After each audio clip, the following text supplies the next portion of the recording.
Mais uma entrevista para o canal e a nossa convidada de hoje é a Luísa. Ela foi trabalhar em Cascade Mountain, que fica no estado de Wisconsin, uma estação de esqui. Já tem uma outra entrevista aqui no canal de um outro empregador pertinho de Cascade Mountain, lá em Wisconsin, que é o Wilderness, que é um parque aquático. E nesse vídeo ela falou para mim de Cascade, então é muito legal que eu tô te entrevistando agora para você contar a experiência de outro empregador no mesmo estado, para quem quer passar bastante frio no norte dos Estados Unidos. Então, muito obrigada por ter topado contar a sua experiência pra gente. Ai, muito obrigada pelo convite. Estou muito feliz em estar aqui hoje. Bom, deixa eu me apresentar então. Meu nome é Luísa, eu sou do Paraná, do interiorzinho do Paraná, cidade de 8 mil habitantes, Nova Santa Rosa. Fui para Wisconsin, no Cascade Mountain, uma cidade chamada Portage, uma cidade de 10 mil habitantes também, bem pequenininha, então me identifiquei indo para lá. E com o que você trabalhou lá, Lu? Eu fui food, né? Food and beverage, mas eu ficava na cozinha, então eu era encarregada de preparar os lanches, hambúrguer, coisas meio pré-prontas, né? Hambúrguer, batata frita, cheese curds, essas coisas assim. E também tinha a responsabilidade de atender as pessoas que vinham chegando, que tinha dúvidas. Algumas vezes eu era remanejada para ficar no caixa. E todo esse desafio de lidar com a moeda deles também. E encarar, né, todos os clientes que vinham lá. Basicamente eram essas minhas atividades. Também algumas coisinhas de limpeza. Então era uma coisa quase meio geral, assim. Sim, essa é a impressão que eu tenho da função de food and beverage, que você vai trabalhar sempre num estabelecimento que envolve comida, mas que você pode fazer várias coisinhas no geral, né? Desde o caixa até a preparação, atendimento, limpeza. É um cargo, assim, que você fica meio preso, assim, no estabelecimento, né? Igual que tem os cleaners que fazem a limpeza em si. Então, esses, sim, acho que eles são mais se vira nos 30 do que a gente ainda, porque eles ficam por toda a estação e por todos os estabelecimentos. A gente no food fica mais restrito a ficar na cozinha, né? Não é aquela atividade meio que todos os dias repetitiva, né? Repete, então você chega lá, tem a preparação do estabelecimento antes de abrir, aí quando fecha tem todo aquele... Não sei se você já foi food antes, Nunca mas, assim, trabalhei com comida. foi assim, bem surpreendente, porque eles são muito criteriosos na questão de limpeza. Então, todo final de expediente é toda uma limpeza, assim, é limpar a chapa onde faz os hambúrgueres, é puxar refrigeradores, é a limpeza. Então, tem todo o dia, assim, é meio regradinho o que você vai fazer, né? Mas sim, acaba abrangendo muita coisa para fazer. Entendi. E quanto que você ganhava nessa função? Eu ganhava $9 a hora. Ali no Cascade era padrão, né? Todos os cargos eram $9. E você ganhava gorjeta também nessa função, já que ela envolvia comida? Olha, eu não sei, acho que isso é meio costume, né? Eu já vi de outros intercambistas que ganhavam, assim, rios de gorjeta. Lá, quando ganhava, sei lá, uma moedinha, já era, meu Deus, ganhei uma gorjeta. Não era, assim, tão comum. Então, como eu ficava, a maioria das vezes, ainda dentro da cozinha, ou mesmo atrás do balcão, não era comum. Mas quando eu ia pro caixa, eu acabava recebendo, tipo, fica com o troco. Não era bem assim, vou te dar uma gorjeta, Entendi. né? Era mais... Então, era coisa de 25 centavos, e se ia juntando. Então, não era muito significativo. Entendi. Eu acho que isso tem a ver com o fato de que vocês não estavam atendendo clientes nas mesas, né? Não era um serviço de garçom, de busser, não era um restaurante, era uma Isso. lanchonete. E nas lanchonetes Aham. não tem essa mesma obrigatoriedade da gorjeta que a gente tem quando a gente vai num restaurante, a gente é atendido por alguém. Então, trabalhar numa lanchonete ou num café, numa sorveteria, assim, que a pessoa vai até o balcão pedir, em geral ganha menos gorjeta, né? Pelo menos é o que eu acho. Até ali no Cascade eles têm o coffee shop, né? Então, as pessoas que trabalhavam lá, é mais limitada a quantidade de funcionários, então era poucas pessoas que passavam por lá, mas daí era essa questão mais de, eu vou preparar o seu café, né? Então, a pessoa ia lá, preparar o café e levava até a mesa. Ali não, ali tinha as máquinas onde a pessoa mesmo se servia. Então, bem como você falou, era um preço fixo, custa tanto, se chegar lá na hora de pagar tanto. Então, eu acabava não recebendo. Você achava essa função pesada? Você conseguia se comunicar? Assim, você tinha bastante contato com o cliente para desenvolver seu inglês? Como que era o seu dia a dia, assim, no trabalho? Era cansativo? Era tranquilo? Como que você sentia? Eu fui para lá, assim, com um inglês intermediário, né? Eu, quando resolvi fazer o intercâmbio, eu dei uma ralada, assim, não, vou fazer inglês. Eu fiz 1 ano e meio de inglês, E então eu fui pra lá, não com aquele inglês, nossa, eu sou desde criancinha falando. Foi uma coisa meio, meu Deus, eu vou ter que falar inglês. É todo dia esse contato com os clientes, e quando não tem clientes, eu era a única brasileira na cozinha. Então, acabava que isso forçava você ter que se comunicar. Eu não quis pegar o espanhol para não acabar caindo no conforto, então me obrigava a falar com todo o pessoal da cozinha em inglês. Então, todo esse convívio fez com que tivesse um processo acelerado. As atividades, né? A gente chegava e a gente tinha que preparar todo o ambiente. Então, no saguão, assim, vamos dizer, na frente do balcão, porque ele era cercado, né? Esse espaço. Então, eles passavam com uma roleta, eles tinham um saguão e saíam por outra roleta. Então, esse lugar a gente tinha que preparar todo com carpê, porque ele era piso, e isso tinha que ser removido quando fechava o expediente e colocado quando a gente iniciava o expediente. Então era todo esse processo. Eu chegava e começava a arrastar tapete, não era um tapetão, era vários tapetes até emendar e ficar sem aparecer o piso, né? Porque o pessoal entrava lá com equipamento, né? Então imagina escorregar no piso.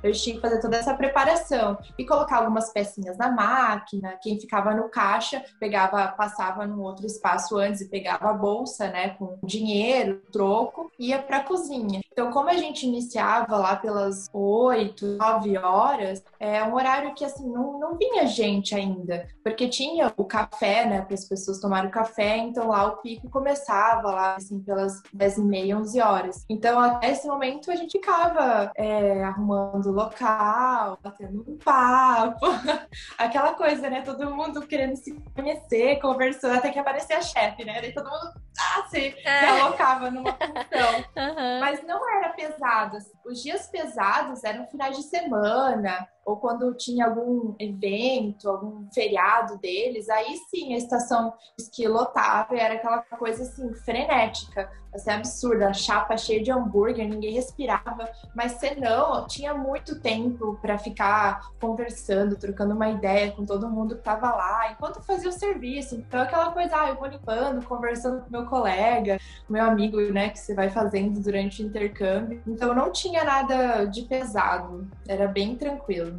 Legal. E você conseguia fazer hora extra no seu trabalho? Como que era essa questão de horas? Você trabalhava quantas horas por semana, mais ou menos? As horas era uma loucura, assim, porque eu não sei se é todo lugar assim, eu achei que não. Eu achei que eu ia conseguir. Eu fui com uma mentalidade, vou fazer o máximo de horas que eu puder. E eu achei que ninguém iria com essa mentalidade. Todo mundo foi com essa mentalidade de fazer o máximo de horas que der. Então era uma briga, porque a gente tinha um schedule, né? Eu não sei te falar exatamente quantas horas por semana fazia, porque variava muito. Mas, por exemplo, eu tô lá marcada para entrar às 10 da manhã e sair às 4 da tarde. A luta era para convencer a chefe, posso ficar até às 6? Posso ficar até fechar? Porque, ao contrário de, sei lá, trabalhar como lift, por exemplo, ele exige mais demanda, né? Porque ele tá funcionando o tempo inteiro. Agora, na questão de serviço de alimentação, ele tem um horário de pico. Então, a chefe chegava lá 4 horas da tarde, já não tinha mais o que fazer, ela dispensava. Mesmo que às vezes você tava marcado para ficar até às 6, ela ia lá e dispensava. Então, tem esse lado um pouco de quem quer ir para fazer muitas horas, ganhar muito dinheiro, é uma função um pouco complicada, porque você tá meio limitado. Se eu pudesse ficar, né, de abrir até fechar, pra mim estaria ótimo, mas tinha esse empecilho. E lá também não tinha um valor diferenciado para hora extra, então você ganhava os mesmos $9, ao contrário que outros lugares, né? O valor do overtime não tinha, né? Era sempre o mesmo valor por hora, mesmo que você trabalhasse 60 horas. Isso, mesmo se trabalhasse no seu day off, era os $9. Provavelmente é porque é uma estação de esqui pequena que só abre no inverno, né? Sim, só no inverno. A temporada deles inicia finalzinho de novembro, comecinho de dezembro. E já 15 de março tá fechando, né? Eles dependem muito da temperatura. Sim, então, eu acho isso março muito começou doido. a esquentar. A primeiro lugar que eu trabalhei era assim também, é uma empresa que só fica aberto, tipo, 3, 4 meses no ano, e eles precisam fazer toda a grana do ano, o lucro do ano em 3, 4 meses. É muito doido, porque no resto do ano tá fechado. Tipo, tá fechado. como assim, gente? É louco isso, né? Tanto que o pessoal que trabalha lá, que é os donos, ou o pessoal que trabalha lá há muito tempo, eles praticamente não dormem, assim, é uma rotina, assim, muito doida, porque durante o dia eles abrem, eles chegam, sei lá, 1, 2 horas antes, aí 1, 2 horas depois, e durante a madrugada eles estão lá, porque eles têm que fabricar a neve, porque assim, apesar de o lugar ser frio, não neva o suficiente como, sei lá, a gente vê essas imagens lá na Europa, as montanhas de neve, eles têm que fabricar lugares neve. Dos Estados Unidos, né? Outros lugares mesmo, né, que eles têm, lá não, eles têm que dar aquele helpzinho, né, então eles ficam a noite inteira fabricando neve, passando aqueles tratores, né, todo aquele negócio para durante o dia funcionar, então é bem doido. Eles contratam só para food and beverage ou eles tinham outras funções que eles contratavam? J1.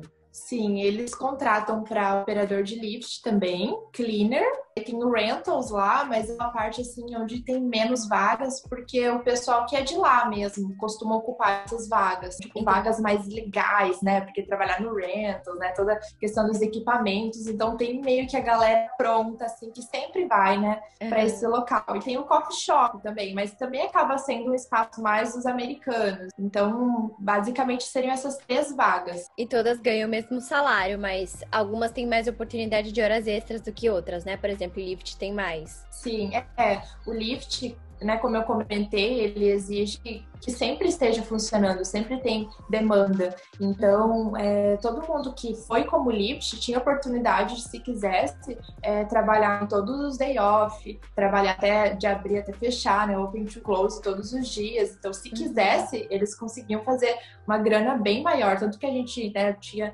meus amigos lá que trabalhavam nesses cargos, e eu sabia que o paycheck deles era, tipo, bem mais alto que o meu, mesmo ganhando a mesma coisa, mas eles trabalhavam muito mais, tinham como trabalhar mais. Você sabe se lá tinha esqui noturno? Ou se a montanha Funcionava... fechava 4 às 5 da tarde, assim? Não, dia de semana ela funcionava até as 9, sexta e sábado até as 10. Então funcionava à então noite. Provavelmente tinha esqui noturno, né? Que legal. Porque aí, pra quem faz lift, Sim, realmente tem bastante oportunidade de hora extra. Sim, algumas montanhas fechavam, né? Alguns lifts menores. Mas era até mais barato para quem fosse querer esquiar à noite. À noite. Então, muita gente aparecia só no período da noite para pagar a taxa menor. Mais barato. E se alguém quisesse fazer um second job nessa região, tem como? Dentro da montanha ou na cidade próxima? Então, algumas pessoas conseguiam fazer algumas horinhas a mais. Eu vou sair às 4 daqui, eu vou fazer mais 2 horinhas em outro lugar, no outro restaurante que tem, ou no rentals, mas não era aquela coisa muito fixa, né? Você conseguia complementar um pouquinho as horas, mas era bem, bem difícil. Eu conheci uma menina só que fez isso, né, da cozinha. Conseguiu um second job. Tinha algumas outras oportunidades no Walmart, mas daí eu não sei essa questão de J1, se eles aceitavam, temporário, então eu não sei de nenhum caso, né, do pessoal que foi. Lá perto também tem Wisconsin Dells, né, então que é até esse lugar onde você mencionou. Wisconsin Dells é uma cidade maiorzinha, né?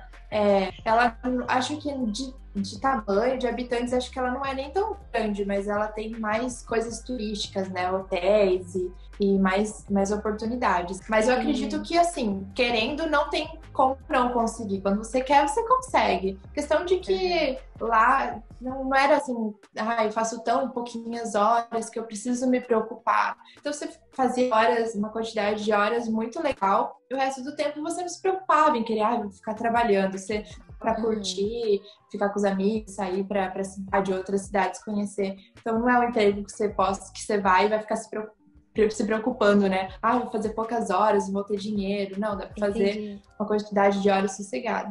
Legal.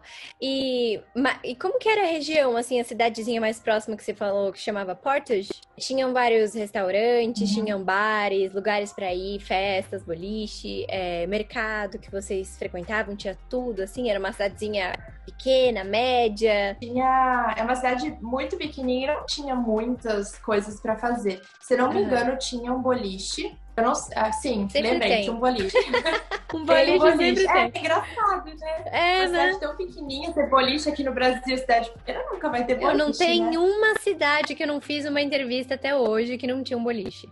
Não, o pessoal gosta. E era muito, muito legal esse boliche. Ele era com um bar, assim, bem aquele estilo americanão, assim, aquele balcãozão grandão, assim, e do lugar. Era bem gostoso com músicas legais. Tinha bares, assim, bem, bem legais que a gente não encontra aqui no Brasil, com um som ambiente gostoso, tocando, aquela meia luz. Tem jogos nos bares, né? Isso que é legal. É diferente do conceito de bar que a gente tem aqui do Brasil. Então a gente ia para jogar sinuca, ou aquele de acertar o alvo, sabe? Dardo, Então, né? Tipo dardo. Tinha esses dardo, então tinha alguns lazeres, mas é basicamente só isso. Perto dessa cidade ficava a capital do estado, que é Madison. Então, Madison era uma cidade, né, legal de conhecer, inclusive a gente ia direto para lá. A gente foi assistir um jogo de basquete da faculdade, né, de Madison.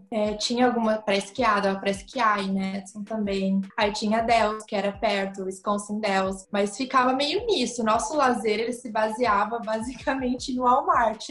Assim, tá? Mas tinha tudo que vocês precisavam, assim, banco, mercado, coisas desse tipo, nesse sentido. A única coisa, assim, que eu sentia falta é de um meio de locomoção mais fácil. Lá só tinha táxi, eles não têm transporte público, alguma coisa assim, porque as estações de esqui, elas são afastadas da cidade. Então, a única forma da gente ir era de táxi. E daí o Cascade tinha meio que um contrato, né, com essa equipe de táxis, onde a gente pagava $4, né? Indiferente aonde a gente iria na cidade, era $4 para ir e mais 4 para voltar. Que essa era a única forma, né, de locomoção. Entendi, mas tinha, assim, o dia inteiro, saírem a hora que quisesse, por exemplo, era de boa? Sim, era bem rápido. Eles tem uma equipe bem grande, né, de taxistas, então você ligava e em pouco tempo eles já estavam na frente da sua porta, né? Lá tinha housing, né? Então você falava a porta do seu quarto, eles paravam na frente da sua porta. Então era bem legal. Mas ir pro trabalho vocês iam andando. Já que você falou do housing, vamos falar de housing. Como era o housing do empregador? Era perto, assim, dava pra ir andando pro trabalho? Era bom, completo? Era caro, barato? Ele era bem pertinho, né? Dava uns 200 metros, mais ou menos, né? Então, mas era do lado, colado na estação de esqui. E daí ele tinha vários quartos, só atravessava uma pontezinha, assim, e já tava no trabalho, era bem tranquilo. E lá tinha 2 tipos de housing. Tinha o housing mais completo, então que ele tinha uma cozinha, ele tinha um banheiro, um hallzinho e os quartos. Tinha os quartos menores, que era basicamente só o quarto, era um quarto banheiro, e um espacinho assim, né, mais afastadinho para ter que tinha uma geladeira, um micro-ondas. Eles tinham uma diferença de valor, se eu não me engano, era $80 a semana, contava do paycheck, né, cada 2 semanas do quarto maior e 60 do quarto menor. Eu acabei ficando no quarto menor, então eu não tinha, assim, essa questão de cozinhar, sabe, aquele momento de usar a cozinha, era só um quarto, você abria portas, estava no seu quarto e tinha um banheiro. Como você comia? Então, e daí como ele tinha um espaçozinho, né, com uma geladeira e um micro-ondas, uma mesinha, bem no cantinho mesmo, assim que eu cheguei eu já comprei um fogãozinho elétrico, né, desse tipo de coisa, ia cozinhando meio que com coisas elétricas, uma chaleirinha elétrica, uma panelinha aí, uma colherzinha aí, era aquela baguncinha, Você montou, né? o seu mini kit de cozinha. Não era aquela coisa confortável, porque você não tinha uma pia, era tudo pia do banheiro, era um rolê meio estranho, assim. Mas eram 3 meses e meio, então quem tá lá não se importa em ter que fazer as coisas meio de qualquer jeito, porque é toda uma experiência, né? Um combo, assim, então isso é o de menos.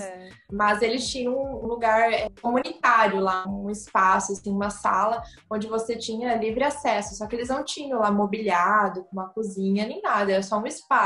Então, o que eu fazia às vezes era pegar meu kitzinho cozinha e ir até lá, só para não ficar aquele cheiro no quarto quando fosse fazer alguma coisa. Mas aí o quarto mais completo dele já tinha uma cozinha, com forno, era uma coisa mais bacana. Mas nada te impede, logo quando você chegar, você já vai fazer amigos, né? Então vai ter quem vai ter um espaço desse. Então você já chega lá, né? Com quem não quer nada, coloca sua pizza e sai correndo.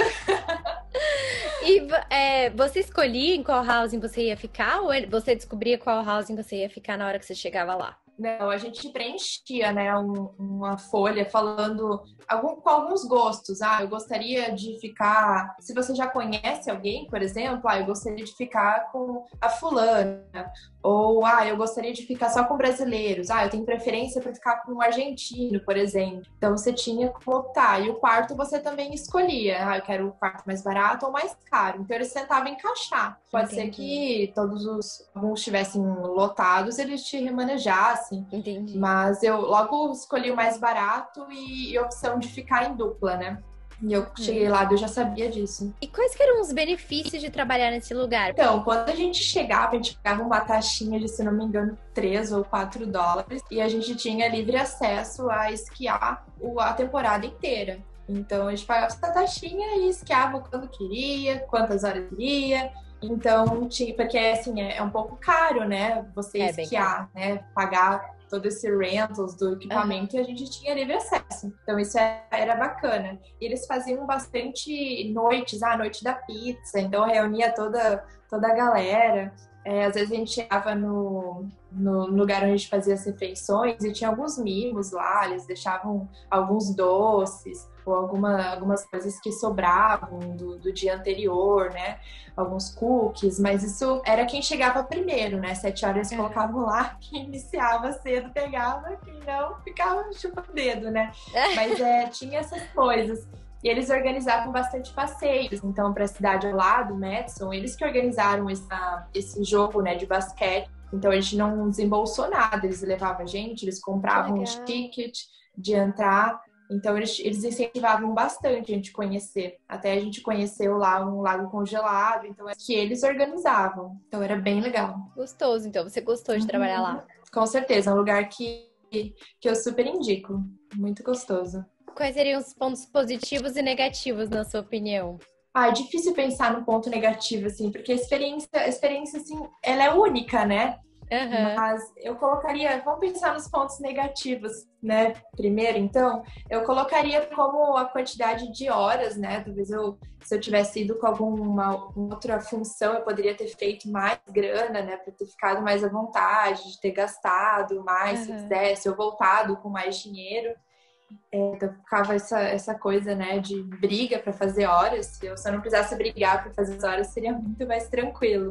Briga, assim, de tipo disputa, né? Outras coisas boas que os outros cargos tinham era um pouco essa flexibilidade porque na cozinha é uma coisa, né, se tratando de alimentos, é muito rígido, o que você pode ou não fazer. Então, quem trabalhava na montanha, por exemplo, levava os plantinhos, sua água, seu chá, sua música. Eles ficavam escutando músicas na cozinha, é uma coisa muito séria, né? Você não pode levar sua garrafinha de água, por exemplo. Você não pode ter pertences seus dentro da cozinha. Então, é uma coisa, assim, mais séria. Então, se a gente já começava a brincar muito na cozinha... Já chamava a chefe, já se atentava, né? Então, fora, quando você tá na montanha, você consegue interagir de uma forma mais, acho que à vontade, até com os clientes, né? Que eles chegam mais brincando e pontos positivos, se eu for lembrar algum negativo, eu vou falando, mas pontos positivos é o housing. Tem muitos lugares que não fornecem, então lá apesar de pequenininho o espaço onde eu tava, era muito confortável. Era bem barato o seu housing, né? Então, bem barato. Então, era bem confortável, era perto do trabalho. E como eu falei, tinha a questão dos táxis, que apesar de ser o único meio, era um transporte rápido, garantido. Qualquer hora que eu quisesse, eu ligava em cima da hora e eu sabia que ele ia estar lá. Eles iam até a porta do meu house, então às vezes se era noite, eu quero ir no Walmart à noite, ele estacionava na frente da porta, então não tinha essa coisa de ficar com medo. Outra coisa que eu vejo como algo bom foi eu ter ficado como única brasileira na cozinha, justamente por não ter caído nessa de ficar falando português o dia inteiro, porque eu sei que aconteceria, porque a gente tem essa, né, de ir pra onde é mais confortável. Né? Essa tendência. Então, isso forçou a falar mais o inglês e praticar, mas acredito que seja isso. Já que você entrou nesse assunto do inglês, como que foi o desenvolvimento do seu inglês, assim, o que você sentiu? Então, quando a gente está aqui no Brasil, em alguma escola, falando com um amigo, a gente tem muita vergonha, porque o que ele vai pensar? O inglês dele talvez é melhor que o meu, vou pagar de boba aqui. Quando a gente tá lá, a gente vai se pegar se comunicando com alguém que é nativo de lá. Então você esquece essa pira de ele vai achar que o meu inglês não é tão bom. É só a gente se colocar no lugar de quando aparece um americano tentando falar português. Qualquer ele falar qualquer bom dia, a gente vai achar o máximo. Então, nossa, a gente muito boa essa analogia. Então a gente tá na posição lá de que se a gente falar alguma coisa, né, a gente tem que ter a noção de que, é uma segunda língua minha, então eu posso me sentir confortável. Ele não vai me julgar, porque ele é nativo na língua. Então imagina se ele vai julgar que eu falei, sei lá, alguma palavra errada. É óbvio que ele vai falar certo porque ele é nativo, então a gente esquece dessa pira. E quando vem você se pega falando. Imagina, eu fui com um inglês assim, intermediário, que eu tinha minhas limitações, e quando eu tinha amigos que eram nativos, eu consegui me comunicar tranquilamente com eles, né? Eu digo tranquilamente é aquele jeito, você não lembra uma palavra, você fala outra, você dá um contexto, você se vira. Quando você tá aqui no Brasil tentando se comunicar, esqueci tal palavra. Aí você fala em português, tapete, né? You know? Agora lá, você não vai falar tapete. Você sabe o que é tapete? Sabe? É uma coisa muito doida, porque você não tem outra opção a não ser a língua. Então você dá um jeito. Tem muita gente que pergunta, eu tenho um inglês tão ruim, eu não vou, imagina. Mas quando você tá lá, você dá um jeito. Não tem outra opção. Quando então, você tá lá, assim, quando você não tem outra opção, né?